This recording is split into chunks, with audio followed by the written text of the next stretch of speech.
오늘은 제가 여러분께 퀴즈를 하나 내보려고 하는데요. 혹시 맞추실 수 있으실까요? 네, 좋습니다. 그러면은 문제를 내드리도록 하겠습니다. 첫 번째, 이 사람은 추운 극지방에 살고 있습니다. 두 번째, 동물 애호가이며 동물을 키우고 있다.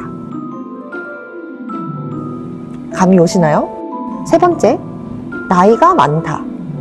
네 번째, 늦은 밤 으슥한 곳에서 일을 한다. 다섯 번째, 추운 겨울철에 주로 활동한다. 여섯 번째, 푸짐한 뱃살을 자랑한다. 감이 오시나요? 탱수 아닙니다. 그리고 마지막으로 연령과 성별을 불문하고 모두가 좋아한다.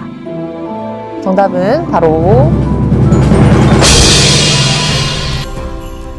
바로 산타 할아버지였습니다.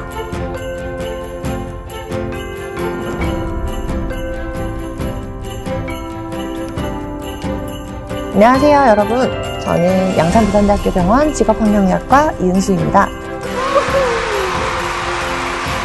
그런데 자료화면을 보니 산타 할아버지께서 일을 하시면서 굉장히 위험한 상태인 것으로 생각이 되는데요. 산타클로스 마을이 핀란드 로바니에미에 위치하고 있다고 하는데요. 이 지역의 12월 평균 최저기온이 영하 11도까지 떨어진다고 합니다. 야간에 가장 추운 날씨에 근무하시는 산타클로스 할아버지는 당연히 이런 추운 환경 때문에 주로 기온이 낮은 야간에 활동하는 만큼 동상의 위험도 높아서 보온에 무척이나 신경 쓰셔야 될 것 같습니다. 산타 할아버지는 크리스마스 이브 기간에 업무가 집중되시기 때문에 이런 단기 과로로 인한 뇌심혈관계 질환 발병 위험이 높은 상태라고 할 수 있습니다. 우리나라 산업재해보상보험법 중 뇌혈관 질병 또는 심장질병의 업무상 질병 인정 기준을 살펴볼 때 발병 전 일주일 이내의 업무의 양이나 시간이 이전 12주간의 일주일 평균보다 30% 이상 증가되거나 업무 강도, 책임 및 업무 환경 등이 적응하기 어려운 정도로 바뀐 경우를 단기 과로라고 해서 업무상 질병으로 인정하고 있습니다. 그래서 산타 할아버지께서는 크리스마스 이브 기간에 업무가 집중되시기 때문에 직전 12주 평균보다 30% 이상 업무가 증가했을 것으로 우리가 유추해 볼 수 있는데요. 이런 경우에는 뇌심혈관계 질환의 발병 위험이 굉장히 높은 상태라고 생각이 됩니다.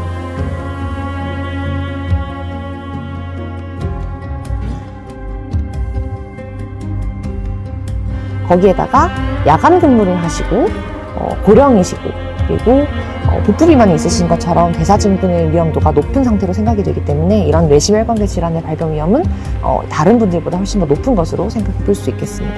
그리고 근골격계 질환의 위험도도 굉장히 높은 상태라고 생각이 되는데요. 선물 포장이나 배송 업무 등 근골격계 반복 작업은 어깨나 손목 등에 부담을 줄 수 있고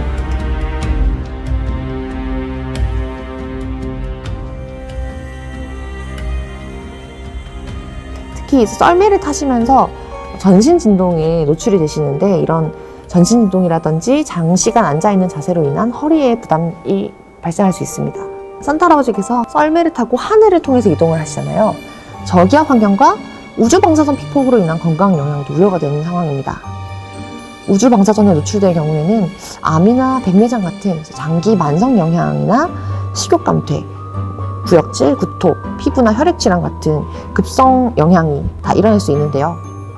우리나라에서도 우주 방사선 피폭으로 인해서 항공 승무원이 백혈병을 산재 인정받은 사례가 있었습니다.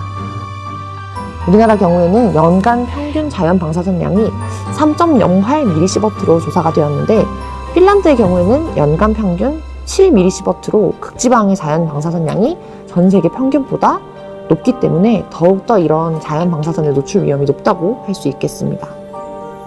그리고 높은 고도에서 이제 움직이시기 때문에 이런 저압 환경으로 인한 저산소증이나 저기압성 감압병의 위험도도 높은 상태라고 생각할 수 있겠습니다.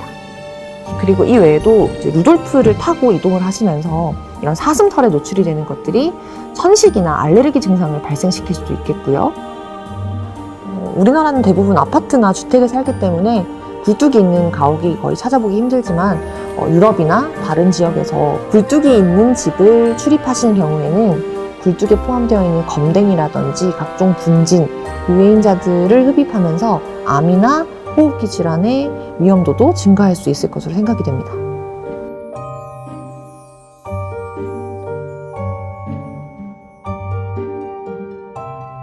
오늘은 재미로 살펴본 가상의 인물인 산타 할아버지의 사례에서 우리 일하면서 노출될 수 있는 다양한 유해인자와 그 건강 영향에 대해서 한번 얘기를 해봤는데요. 사실 많은 근로자분들이 본인이 어떤 질병으로 진단을 받았을 때 이게 일 때문인지 모르는 경우들이 상당히 많습니다. 2022년 고용노동부에서는 직업병 질병 모니터링 감시 체계 구축을 위해 전국 10개 지역에서 직업병 안심센터를 설치해서 위탁 운영하고 있습니다. 저희 병원에서는 경남 직업병 안심센터가 운영되고 있는데요. 혹시라도 일을 하시면서 아프거나 불편한 증상이 생기셨다면 가까운 직업환경의학과를 찾아주시거나 전국 직업병 안심센터 대표번호인 1588-6798번으로 전화주셔서 본인의 질병이 직업과 관련된 증상인지 확인하시면 좋겠습니다.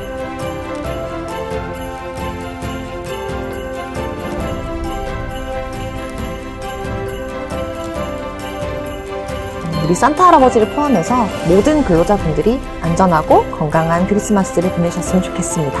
메리 크리스마스! 어디 보고 하지? 메리 크리스마스! 메리 크리스마스! 저도 선물 주세요.